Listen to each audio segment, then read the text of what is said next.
Et bienvenue sur le plateau du Tour de la question sur la chaîne Tech & Co. Très heureux de vous retrouver. Et à l'approche des fêtes de fin d'année, du Black Friday, vous le savez, régulièrement on vous aide à choisir vos produits high-tech. Alors ça va de la télé à l'audio, on va parler aussi smartphone, bien sûr, PC gaming. Mais aujourd'hui, on va faire un focus sur les objets connectés, la mobilité, parce que c'est vrai que c'est typiquement le genre de cadeau qu'on aime s'offrir et offrir à l'approche des fêtes. Pour en parler, Kesso Diallo est avec nous. Salut, François. Kesso, qui est journaliste à la rédaction de Tech & Co. et qui est imbattable, incollable sur les objets connectés. Autant vous dire qu'elle les teste tous en ce moment. Et Guillaume Berlemont est avec nous aussi. Salut Guillaume. Bonjour François. Directeur marketing chez Xiaomi, parce que Xiaomi est un acteur évidemment majeur dans le monde du smartphone. D'ailleurs, Guillaume, vous êtes venu avec les tout derniers modèles Xiaomi, mais aussi de l'écosystème objets connectés. Je ne vais pas vous demander combien d'objets connectés il y a chez Xiaomi, mais en Chine, c'est énorme. En fait, il y en a plein. Des caméras, partout, quoi. Je peux répondre quand même. C'est un peu plus de 2500 produits connectés qui sont disponibles en Chine, beaucoup moins sur le marché français. On est à peu près à 10%. Donc on a tout de même une offre importante de 250 références disponibles sur le marché qui vont effectivement de la montre connectée au bracelet, à la trottinette, en passant par la télé ou la brosse à dents électrique. Bon, très bien. On parlera de la trottinette tout à l'heure parce que c'est un sujet aussi intéressant. Kesso, pour débuter, parmi, on va dire, la galaxie des wearables, en fait, de ces objets connectés qu'on porte sur soi, on va évoquer la montre dans un instant, mais il y en a un qui commence à émerger, c'est la bague avec Samsung qui a sorti son nouveau modèle, son premier modèle là, cet été. Est-ce que vous l'avez testé et est-ce que c'est une bonne idée cette bague connectée finalement ? Alors, on l'a testé à la rédac, pas moi personnellement, mais d'autres personnes. Après, c'est Melinda, je crois. C'est Melinda, c'est ça. Après, les bagues connectées, ça se fait déjà depuis des années. Tu as quand même Oura qui est un pionnier dans ce domaine. Mais bon, après, là, Samsung s'apprête à en sortir une nouvelle d'ailleurs. Une nouvelle d'ailleurs, peut-être l'année prochaine normalement. Mais après, là, on a Samsung, c'est vraiment la grande marque qui s'est lancée sur ce marché avec la Galaxy Ring, qui est disponible depuis juillet. Mais bon, après, c'est pas la seule entreprise. On a aussi Amazfit qui a dévoilé sa bague connectée cette année. Et ce qui est intéressant, c'est qu'on a deux stratégies entre les deux marques. Tu as quand même Samsung avec une bague qui est à 450 €. C'est même plus cher que sa propre montre connectée. Et le but, en fait, elle est un peu... c'est un peu une rivale de la montre connectée. Tu peux la porter sur ton doigt pour avoir des mesures précises, le sommeil, quand tu fais du sport toute la journée. Fréquence cardiaque, etc. Et tu pourrais porter la bague et pas la montre. C'est utile, par exemple, pour les personnes qui aiment pas forcément les montres. Et de l'autre côté, tu as Amazfit qui dit, la montre, c'est quand vous faites du sport et la bague, c'est quand vous vous reposez, quand vous dormez ou quand vous faites de la méditation. Du coup, vous passez de l'un à l'autre, mais vous pouvez aussi les porter toutes les deux, quoi. Donc, il y a vraiment deux stratégies différentes. Donc, on pousse à la consommation, quand même. C'est ça. Tu as la montre quand tu fais du sport et puis quand tu dors, tu peux mettre une bague connectée. Guillaume, bague connectée, ça existe chez Xiaomi ou pas ? Pas encore. On ne s'est pas encore lancé sur le créneau de la bague. C'est vrai qu'on reste un peu concentré sur nos fondamentaux qui sont les bandes. Qui est l'objet, exactement, les bracelets, qui sont quand même ce pourquoi on s'est fait aussi connaître sur le domaine des wearables. Et puis, tout doucement, on arrive aussi sur les montres, et où là, d'ailleurs, on fait de beaux progrès avec de beaux produits. Ouais. Alors après, quand on passe aux montres, Kesso, alors là, c'est la jungle. Là, il y a énormément d'acteurs. Le premier, bien sûr, c'est l'Apple Watch, qui est, on va dire, la première montre vendue au monde. L'Apple Watch, c'est dingue. En 10 ans, ils ont complètement disrupté ce marché. Aujourd'hui, l'Apple Watch est la première montre vendue au monde. Oui. Après, on a l'Apple Watch, c'est vrai, c'est la première. D'ailleurs, c'est celle que je porte au poignet, c'est la dernière. Mais c'est vrai qu'il y a beaucoup de montres connectées sur le marché. Il y a Xiaomi, d'ailleurs, qui a annoncé une nouvelle montre la semaine dernière, une nouvelle déclinaison en titane, je crois. Exactement, la Watch 2, tout à fait, qui tourne sous Wear OS. Mais on a aussi Samsung aussi, qui a d'ailleurs, il y a eu la Samsung Galaxy Watch 7, mais il y a aussi eu la Samsung Galaxy Watch Ultra, qui fait évidemment penser à la Apple Watch Ultra. Et on a plein de... Après, il y a Garmin aussi. Il y a Garmin aussi. Qui est une marque un petit peu plus réservée aux sportifs, non pas de haut niveau, mais qui permettent d'avoir des fonctionnalités beaucoup plus poussées, si vous faites du vélo, de la course, etc. Et à noter que l'Apple Watch apporte une nouveauté intéressante, c'est l'apnée du sommeil, notamment. Il suffit de porter sa montre pendant quelques jours pour qu'après, vous puissiez savoir si vous êtes victime d'apnée du sommeil, qui est une maladie assez grave, qui un, fatigue, et deux, peut apporter après d'autres pathologies. On se rend compte que la montre connectée, ça devient aujourd'hui un prolongement de notre santé, Guillaume. C'est impressionnant. Oui, complètement. Et d'ailleurs, c'est inscrit dans notre stratégie de marque qui a été annoncée en début d'année, Human Car Home. Et sur la branche Human, ça regroupe chez nous tout ce qui va être smartphone, mais aussi objets connectés, suivi de la santé, suivi de son quotidien. Donc oui, très clairement, c'est aujourd'hui un objet essentiel pour se tenir informé de sa propre forme. Vous avez beaucoup d'ambition sur les montres connectées, les bracelets connectés aujourd'hui ou pas ? C'est très important. Si je peux peut-être faire une petite digression là-dessus, c'est très important pour une marque comme nous, car même si on est très concentré sur le smartphone, encore une fois, tous les objets connectés qu'on appelle les AIoT chez nous sont des portes d'entrée vers notre marque. On a bien conscience que nous ne sommes pas aussi importants aujourd'hui et présents à l'esprit dans la tête des consommateurs qu'un Apple ou qu'un Samsung.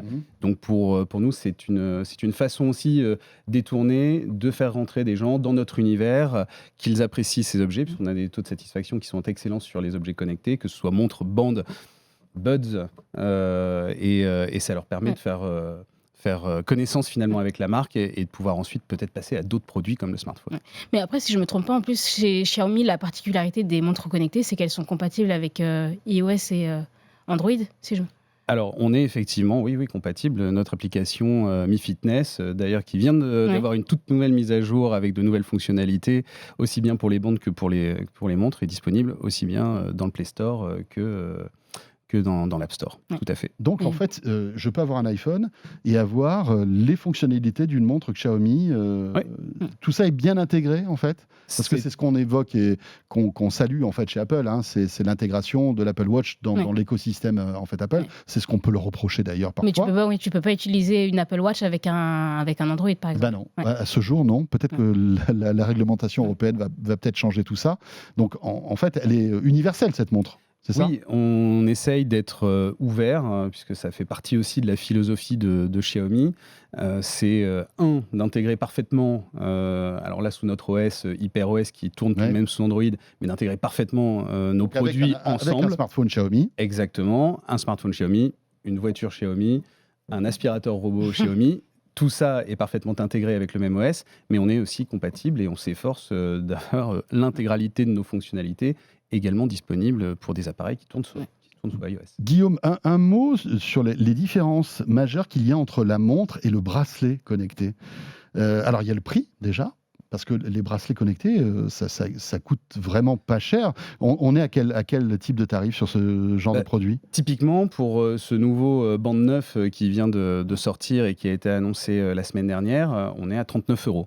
Donc ce sont des produits extrêmement abordables qui vont vous permettre d'avoir un suivi de santé excellent. Alors évidemment, on ne va pas être sur un produit pour les ultra sportifs qui veulent quelque chose de très précis, mais pour un suivi santé... Qu'est-ce qu'on a comme fonctionnalité santé là-dessus ? On les a toutes, du cardio-fréquence-mètre jusqu'à la mesure d'oxygène dans le sang, donc c'est poussé. Tout ça pour 39 €. 39 €, avec de belles améliorations d'ailleurs sur les capteurs et un suivi qui, alors là selon les tests, et peut-être que tu le feras aussi, quand c'est comparé à des produits beaucoup plus haut de gamme et un peu plus spécialisés sur le sport, produisent les mêmes résultats en termes de suivi de fréquence cardiaque ou encore une fois de mesure d'oxygène dans le sang ou tout simplement de suivi du sommeil. Mais pas d'apnée du sommeil encore, pas de détection d'apnée du sommeil. Pas d'apnée du sommeil. En revanche, suivi quand même tout de même du sommeil, des phases de rêve. D'accord. Et ça, pour analyser après. Exactement. Il y a tout un suivi ainsi que des recommandations dans l'application Mi Fitness, parce que on parle de l'objet connecté, c'est important parce que c'est lui qui mesure, qui donne les informations. Mais en revanche, il faut aussi le bon logiciel derrière, la bonne application qui permette d'analyser tout ça, de présenter des résultats de manière conviviale, sympathique, et puis les recommandations qui vont bien également. Donc, important d'avoir une bonne application. Bracelet connecté, donc 39 €. La montre, on est à quel tarif ? 199 €. Donc là, celle-ci ne tourne pas sous HyperOS. C'est Wear OS de Google, puisque nous avons les deux. Nous avons des montres sous HyperOS, mais celle-ci en particulier et qui est très importante pour nous, elle tourne sous Wear OS et donc elle bénéficie de l'intégralité du système applicatif de Google. C'est là où on verra la différence entre un bracelet qui a des fonctionnalités intégrées mais qui ne va pas permettre de pouvoir télécharger de nouvelles applications. En revanche, celle-ci... Avec Wear OS, on exactement, se retrouve avec la richesse de l'applicatif Google finalement. C'est ça ?